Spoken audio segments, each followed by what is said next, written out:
Рада приветствовать всех любителей вязания.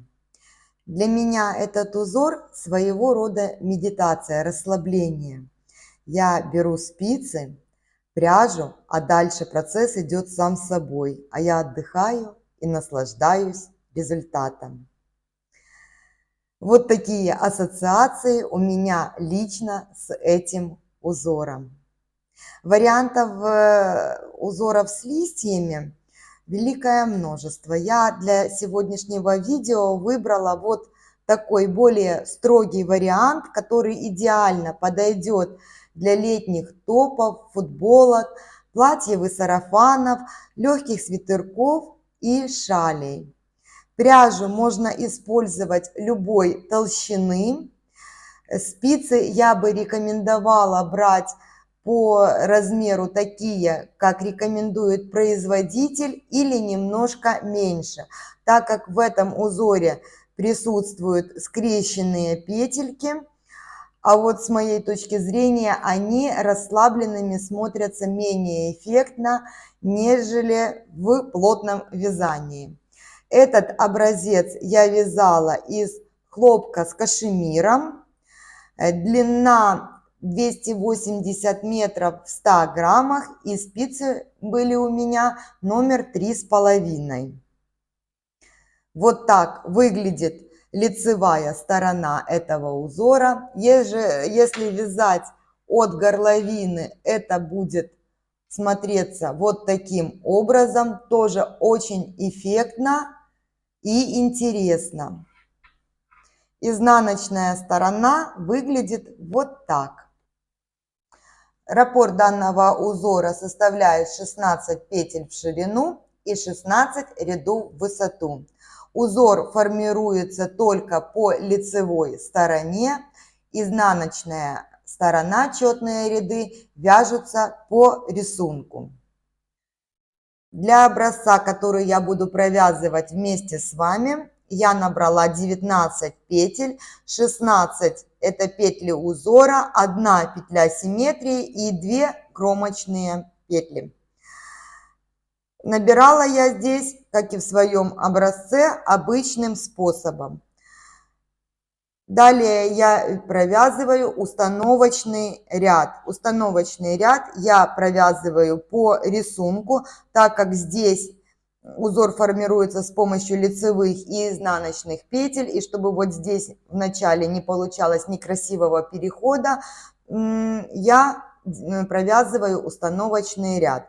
Возможно, если какой-то манжет, это будет не видно, но в резинке или же просто в свободном крае это будет заметно. Я этого не допускаю. Итак, установочный ряд. Кромочная.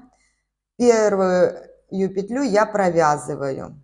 Далее я их буду просто переснимать. 1 изнаночная, 1 лицевая, 1 изнаночная, 1 лицевая. Так, я провязала 4 петельки.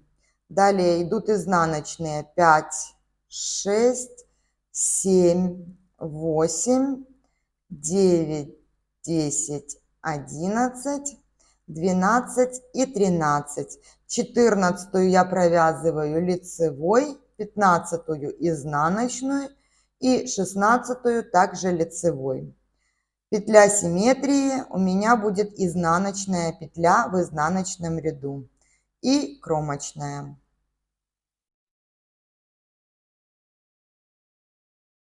Первый ряд узора. Кромочная, я ее просто переснимаю.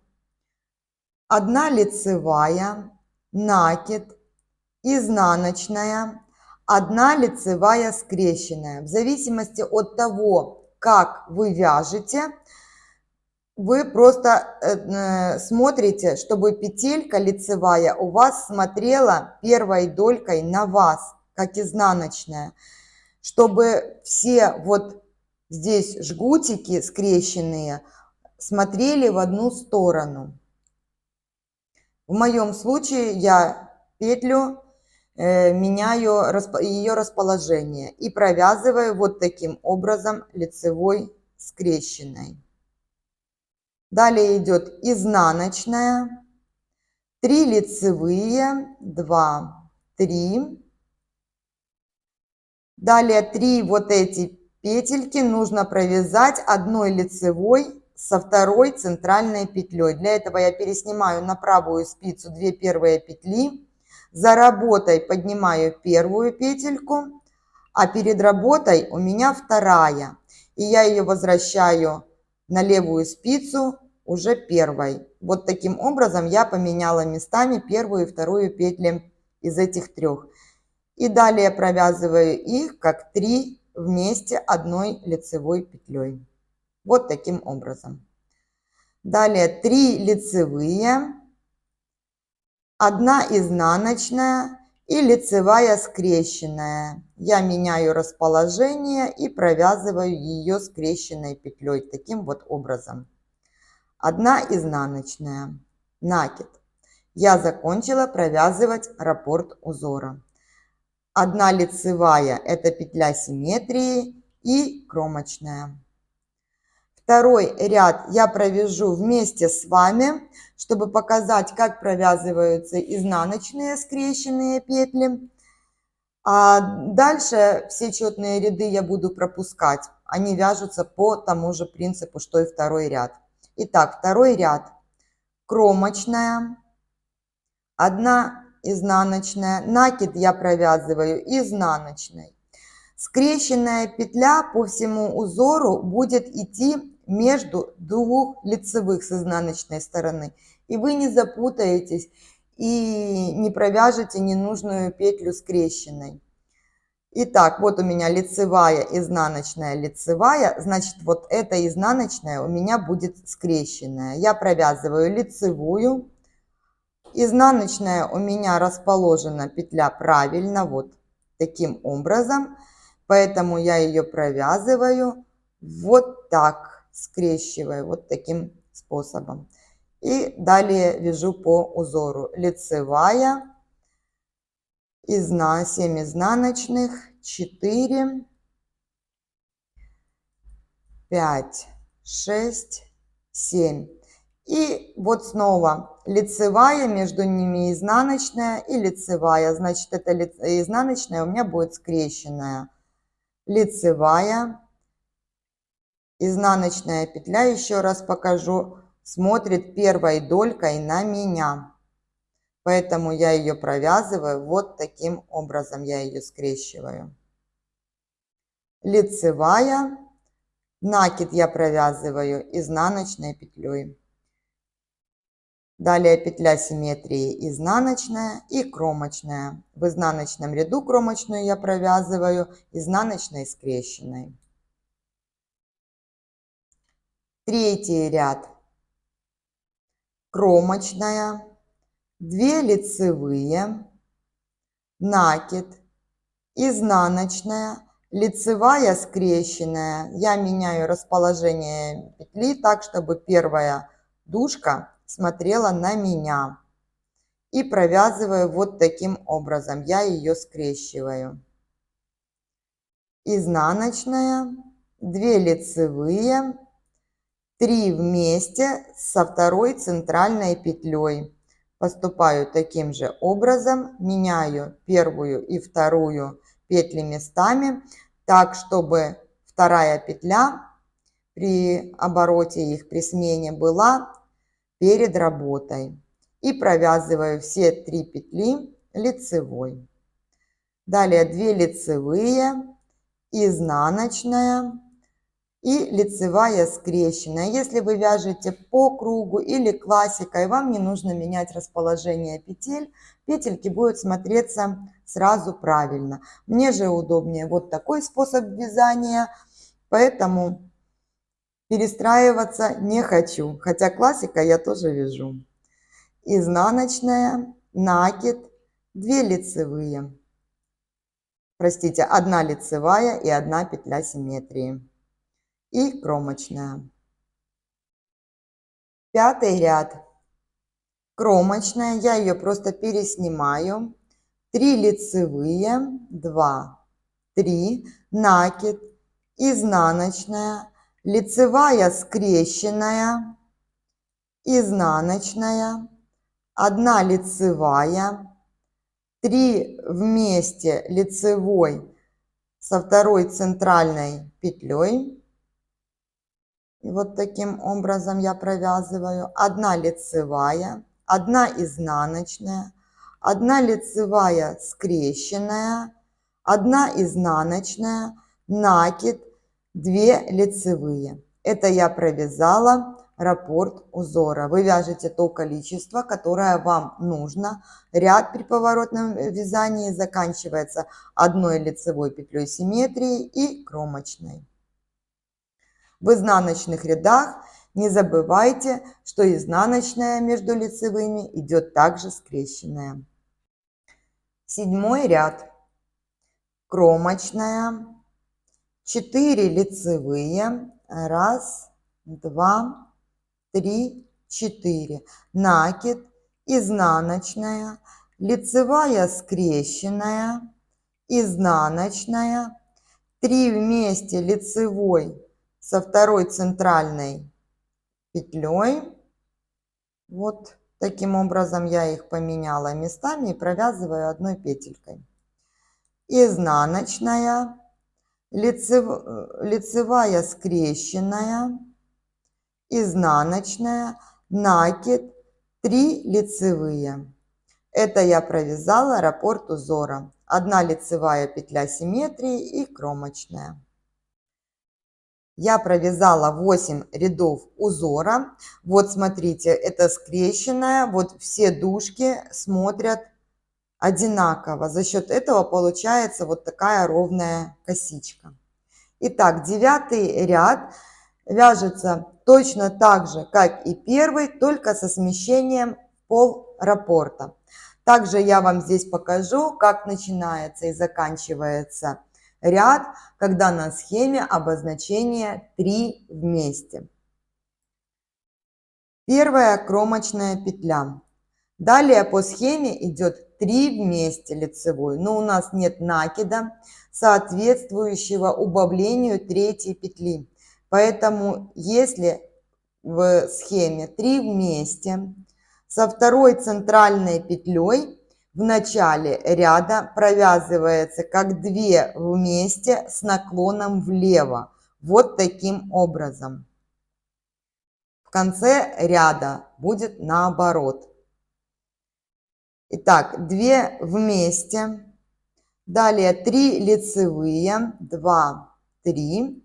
1 изнаночная, лицевая скрещенная, изнаночная, накид, лицевая, накид, изнаночная, лицевая скрещенная, изнаночная, 3 лицевые, 1, 2, 3.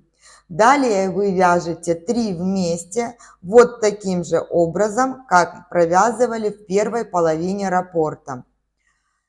И вяжете то количество раппортов, которое вам нужно для изделия. Я же заканчиваю ряд. И заканчивать ряд я буду 2 вместе, но уже с наклоном вправо, чтобы вторая петелька и в начале, и в конце ряда была как бы центральная. Вот таким образом. И кромочная.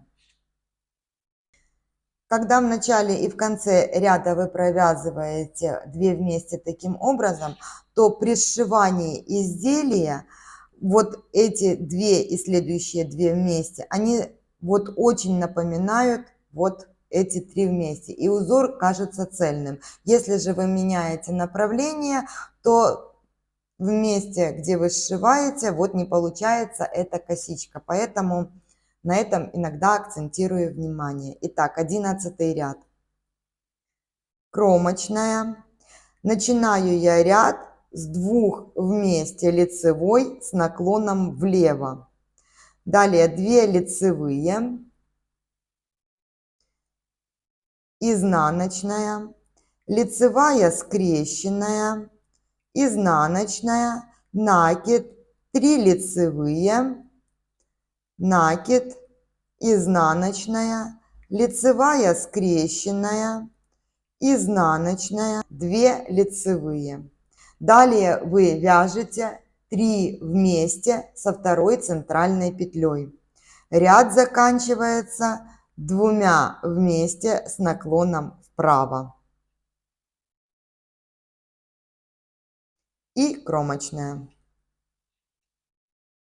13 ряд. Кромочная, я ее просто переснимаю.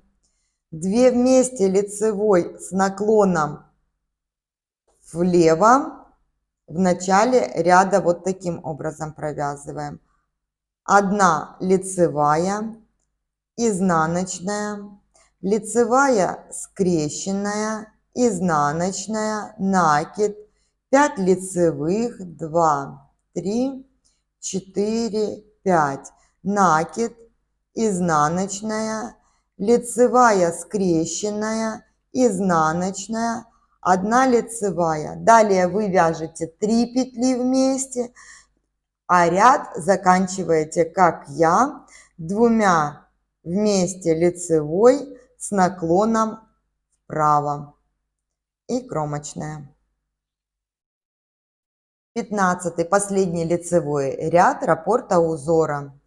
Кромочная, 2 вместе с наклоном вправо, изнаночная, лицевая скрещенная, изнаночная, накид, 7 лицевых, 3, 4, 5, 6, 7, накид, изнаночная, лицевая скрещенная, изнаночная.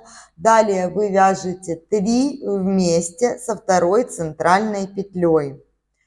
Я же заканчиваю ряд, поэтому буду провязывать 2 петли вместе с наклоном вправо и кромочная. Вот мы провязали с вами один раппорт узора. Здесь я использовала вот зелененькая, это у меня пряжа полухлопок, 250 метров в 100 граммах, и спицы у меня 3,5. То есть вязание получается более плотное, нежели вот в моем образце большом. И в таком случае вот эта косичка смотрится более выразительно, нежели в этом. Ну, это все дело вкуса. Я просто показываю разницу и рассказываю, как это может быть. Надеюсь, вам узор понравился и мои объяснения были понятны. Всем легких петелек и красивых изделий. До встречи на канале!